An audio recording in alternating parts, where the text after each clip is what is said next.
નમસ્કાર મિત્રો, અમારી ચેનલમાં તમારું સ્વાગત છે। જો મિત્રો તમે અમારી ચેનલમાં નવા હો તો ચેનલને સબસ્ક્રાઇબ કરી લેજો અને વિડીયો સારો લાગે તો વિડીયોને લાઇક કરવાનું પણ ભૂલતા નહીં। તો ચાલો મિત્રો વાર્તા શરૂ કરીએ। દહીંની કિંમત। પિતા પુત્ર વહુની વાંચવા જેવી આ ટૂંકી વાર્તા છે મિત્રો। 45 વર્ષની ઉંમરે મદનલાલની પત્નીનું અવસાન થયું।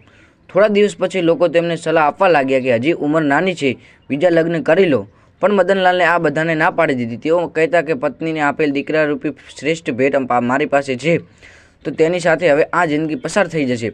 દીકરો મોટો થયો એટલે પિતાએ પોતાનો ધંધો દીકરાને સોંપી દીધો। ઓફિસ જવાનું બંધ કરી દીધું। થોડા સમય પછી દીકરાના લગ્ન પણ કરાવી આપ્યા। પિતા હવે વધારે નિશ્ચિત થઈ ગયા। ઘરનો વ્યવહાર પિતાએ દીકરાની પત્નીને સોંપી દીધો। દીકરાના લગ્નના 1 વર્ષ પછી એક દિવસ મદનલાલ ભોજન લઈ રહ્યા હતા। તેમણે વહુ પાસે દહીં માંગ્યું, પણ વહુએ કહ્યું કે દહીં તો નથી। આથી તેઓ ભોજન કરી બહાર આંટો મારવા નીકળી ગયા। થોડીવાર પછી વહુ અને દીકરો ભોજન કરવા બેઠા। ભોજનમાં દહીંથી ભરેલ 2 ગ્લાસ પણ હતા।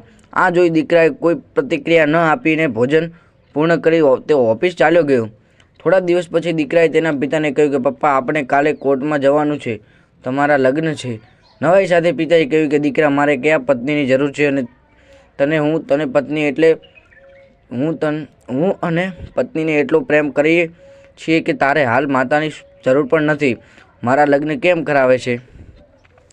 આ સાંભળીને દીકરાએ કહ્યું કે પપ્પા, હું તમારા માટે પત્ની પણ લાવી રહ્યો નથી અને મારા માટે માતા પણ લાવી રહ્યો નથી। હું તો માત્ર તમારા માટે દહીંની વ્યવસ્થા કરી રહ્યો છું। કાલથી હું ભાડાના મકાનમાં આપની પ્રિય વહુ સાથે રહેવાનો છું તથા તમારી ઓફિસમાં એક કર્મચારીની જેમ નોકરી કરવાનો છું। જે પગાર મળશે તેમાં ઘર ચલાવવાનો છું કે જેથી આપની વહુને દહીંની કિંમત ખબર પડે। માતા પિતા આપણા માટે ATM કાર્ડ બની શકે છે, તો આપણે તેમના માટે આધાર કાર્ડ તો બની જ શકીએ છીએ।